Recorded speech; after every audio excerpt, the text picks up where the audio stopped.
A very good morning, all of you. Today, I will discuss with you the story that is there in your course. It falls in this category here. This is your syllabus. We are done with this. We are done with Unit 4, and today I will discuss with you the first story. Daffodils, we are already done. Dark Room, I will share with you the PDF. Okay, the novel, the PDF. You need not visit the market for this. Okay. Now the gift of the Magi. Now, this is a very, very interesting story. We had it in our course when we were doing our graduation, and this story has a very significant impact, at least on my mind, I would say. How it is so that, this tradition of gifting things to each other on various occasions has its own purpose. Let me not say purpose, let me say it has its own relevance. But then what matters is that with how much what should we call it, feeling the person has gifted you something. It may be that the gift is of no use for you, but what matters is the feeling with which the person has given you the gift.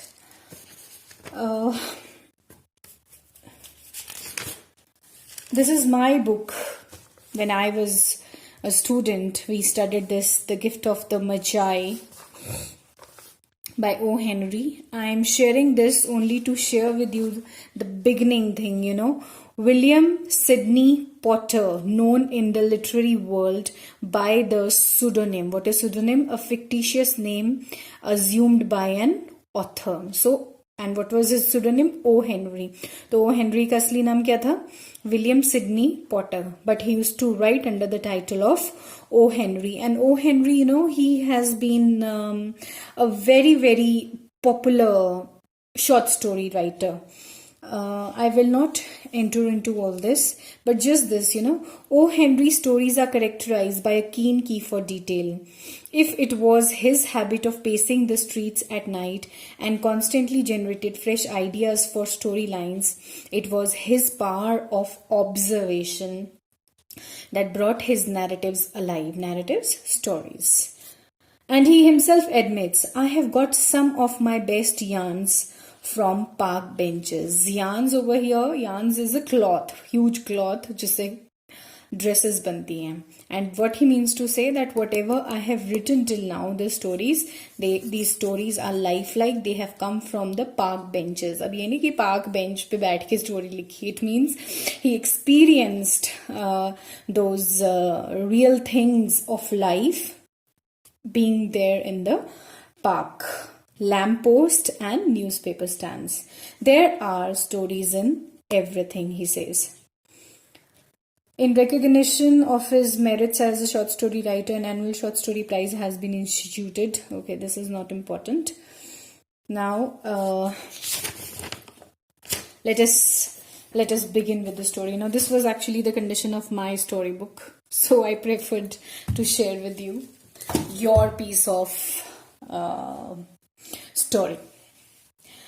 Now, $1.87, that was all, and 60 cents of it in the smallest pieces of money, that is pennies, coins.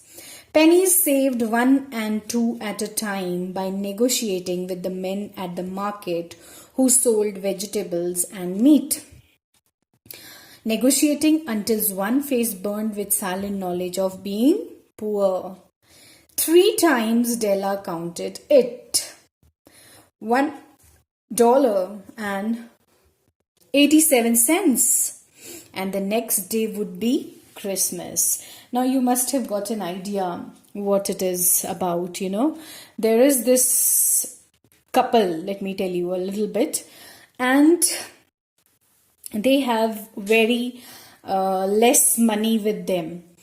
The name of the lady is Della, and the name of her husband is Jim.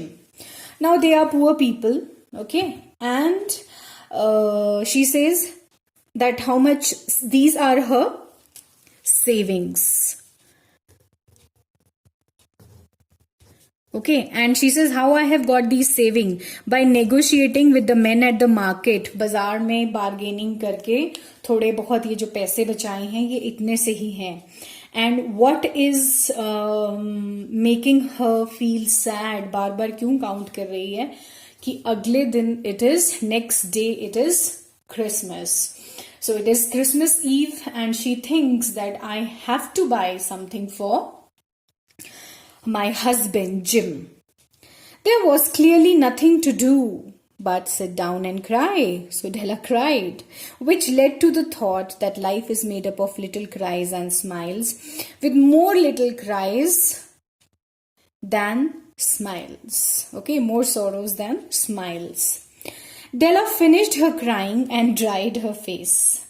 She stood by the window and looked out unhappily at the grey cat walking along a grey fence in a grey backyard. Tomorrow could be Christmas Day, would be.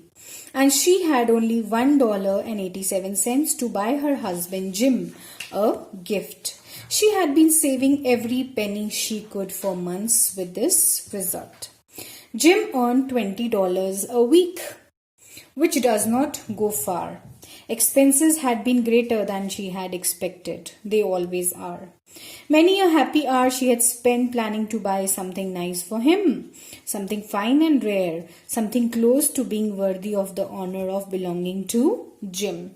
So out of this love for her husband and out of the celebration of the eve that was there tomorrow, she was planning to gift something really rare to her husband. There was a tall mirror between the windows of the room. Suddenly Della turned from the window and stood before the glass mirror and looked at herself. Her eyes were shining, but her face had lost its color within 20 seconds. Quickly, she pulled down her hair and let it fall to its full length. Can you guess what she must be planning? Now, Mr. and Mrs. James Dillingham Young had two possessions which they valued. One was Jim's gold timepiece, the watch that had been his father's and his grandfather's, and the other was Della's hair. That is why she is looking at her hair in the long mirror, because she is thinking in the glass mirror, and probably she is planning to do what? To sell her hair and get some money to buy gift for whom? For her husband. Now, had the Queen of Sheba lived in their building, Della would have let her hang out of the window.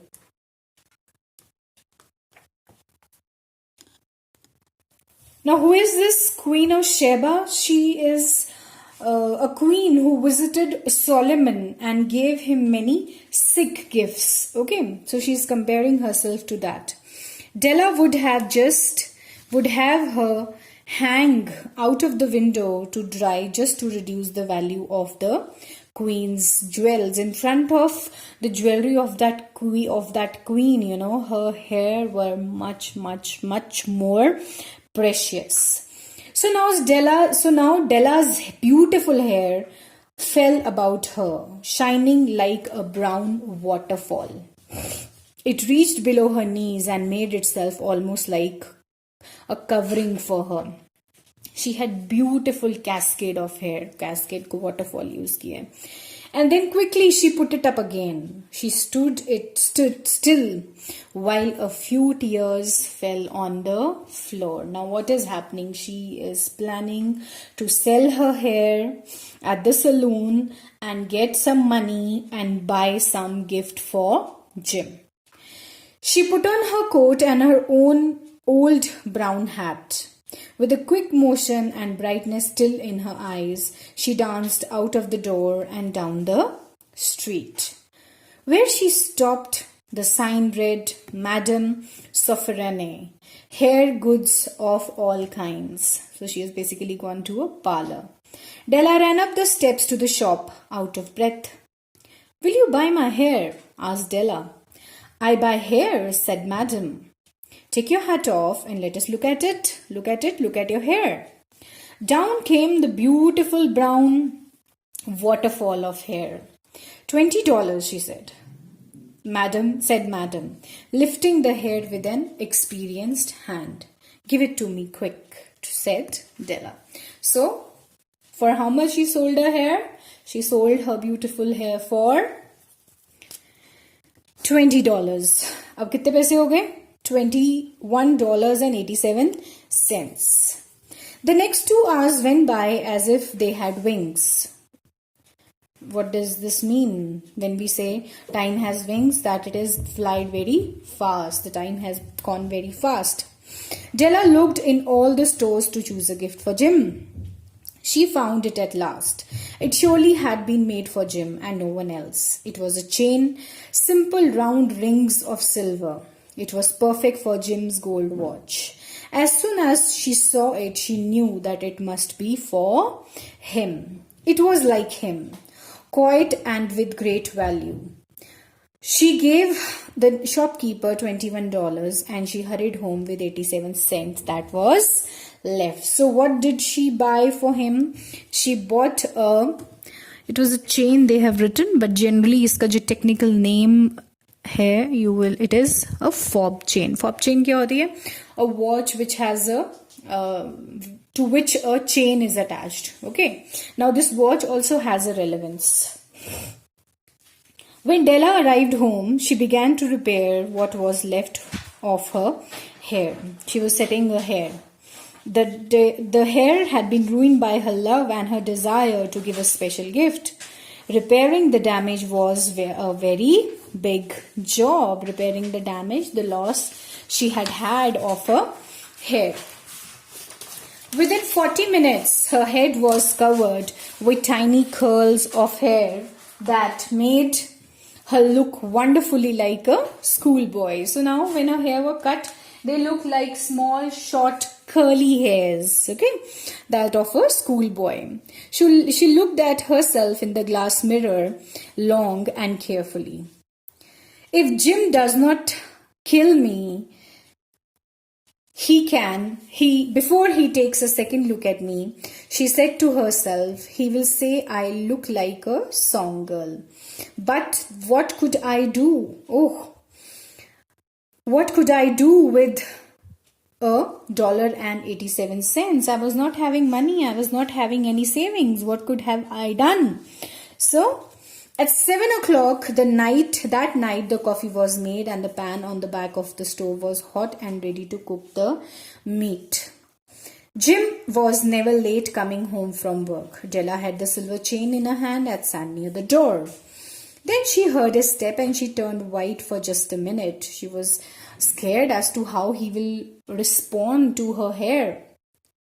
She had a way of saying a little silent prayer about the simplest everyday things, and now she whispered, please God, make him think I am still pretty. The door opened and Jim stepped in. He looked thin and very serious. Poor man, he was only 22 and he had to take care of for a wife. He needed a new coat and gloves to keep his hands warm. So this is showing their condition, how poor they were. Jim stopped inside the door, as immovable as a dog smelling a bird. His eyes were fixed upon Della. There was an expression in them that she could not read, and it frightened her. Now you will understand why he is shocked to see her hair. It was not anger, nor surprise, nor fear, nor any of the feelings that she had prepared for. He simply looked at her with a strange expression on his face. Della went to him. Jim, my love, she cried, do not take me that way. I had my hair cut and sold because I could not have lived through Christmas without giving you a gift.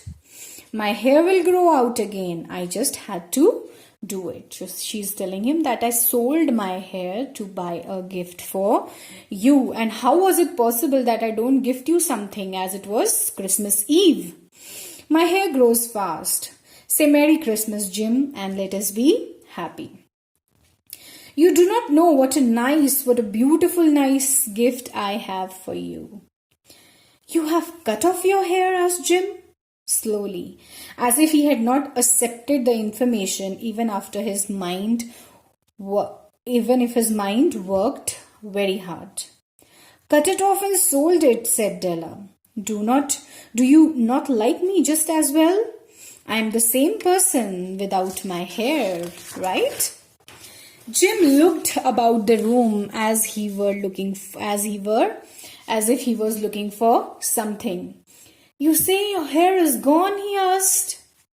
You need not look for it, said Della. It is sold. I will tell you, sold and gone too. It is Christmas Eve, boy. Be good to me, for it was cut for you. Maybe the hairs of my head were numbered. She went on with sudden serious sweetness, but nobody could ever count my love for you. Shall I put the meat on, Jim? Jim seemed to awaken quickly and put his arms around Della. Then he took a package from his coat and threw it on the table. Do not make any mistake about me, Dell, he said. I do not think there is any haircut that could make me like my girl any less, but if you will open that package, you may see why you had me frightened at first. Now, the thing is that Jim had bought a beautiful set of combs for Della's hair, and Della had already sold her hair, right? White fingers quickly tore at the string and paper. There was a scream of joy, and then, alas, a change of tears and cries, requiring the man of the house to use all his skill to calm his wife. So as soon as she saw the gift, she started crying, in happiness and in sadness, of course. For there were combs, the special set of objects to hold her hair that Della had wanted ever since she saw them in a shop window. Beautiful combs made of shells with jewels at the edge. Just the color to wear in the beautiful hair that was no longer hers. They cost a lot of money, she knew, and her heart had wanted them without ever hoping to have them. And now the beautiful combs were hers, but the hair that should have touched them was gone. But she held the combs to herself, and soon she was able to look up with a smile and say, My hair grow so fast, Jim. Then Della jumped up like a little burnt cat and cried, Oh. Jim had not yet seen his beautiful gift. She happily held it out to him in an open hands. The silver chain seemed so bright. Isn't it wonderful? Isn't it wonderful, Jim? I looked all over town to find it. You will have to look at the time 100 times a day. Now, give me your watch. I want to see how it looks on it. I think अब इस stage पे आप लोग you can make a guess that what could have happened. Where is the watch now? Instead of obeying, Jim fell on the couch and put his hands under the back of his head and smiled. Dell, said he, let us put our Christmas gifts away and keep them a while. They are too nice to use just right now. I sold my gold watch to get the money to buy the set of combs for your hair. And now, why not you put the meat on? So they had brought gifts for each other for the two most important possessions, Jim and Della's two most precious possession were.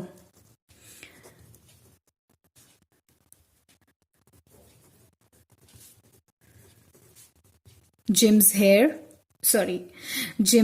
watch, gold watch, and Della's hair.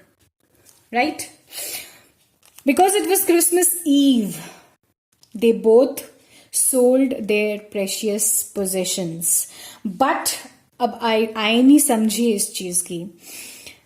Jim brought what? Combs for Della, and Della had already sold her hair. And she brought the fob chain for his watch, and he had already sold the watch. That is why he says here that the gifts are too nice to use just right now. Okay. Now the last paragraph is justifying to you why this title has been given. What is the significance of the title?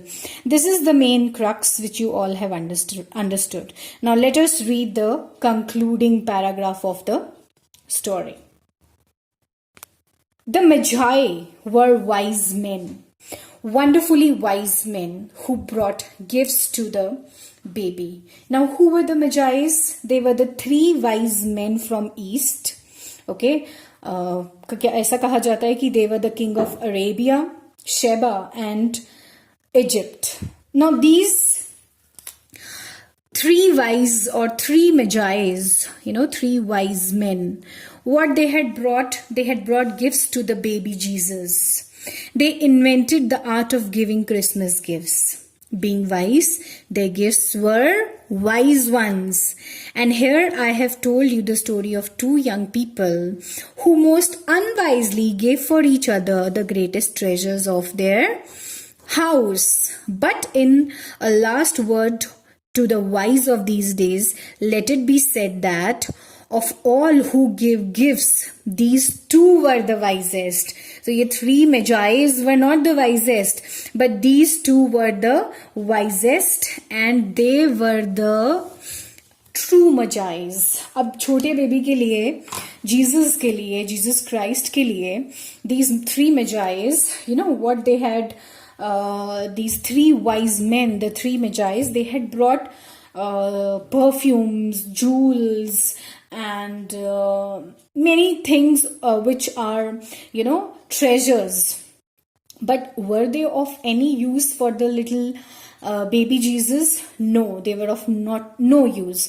But what O. Henry is concluding here, O. Henry is concluded that these two people, they were the most unwise people because they sold the most precious possessions of their house, let us say. But in buying the gifts, why they sold this? To buy these gifts for each other, they turned out to be wisest, and they turned out to be the real Magi's. They turned out to be the wisest gift givers. Okay, that is why the title of the story is the gift of the Magi. अब आप समझ सकते हैं बहुत अच्छे से that why this title has been given. There is this beautiful ghazal by Pankaj दास. आप YouTube पे सुनिएगा प्लीज, बिकॉज उन्होंने ये स्टोरी ना बड़े अच्छे से उस वीडियो में शो की है. And there is also animated story. I have not seen that, but I just came across a link. If possible, I will share it with you. But आप अपने से देखिएगा. But this ghazal, और आहिस्ता कीजिए बातें, धड़कने कोई सुन रहा होगा, लफ्ज गिरने ना पाए होठों से. I'm forgetting the further lines. And you have this, I'm forgetting even the name of the, the leads who are there in this album. But please, और आहिस्ता कीजिए बातें, आप एक बार इसको देखिएगा. You will very well understand the story. लेकिन जो मोस्ट इम्पॉर्टेंट थिंग है, that is justifying the title, you will only understand if you understand that who were the three Magi's in reality and why Jim and Della are called the Magi's. Okay? Interesting story. Do read it, and if you have any doubts, you may ask. Thank you.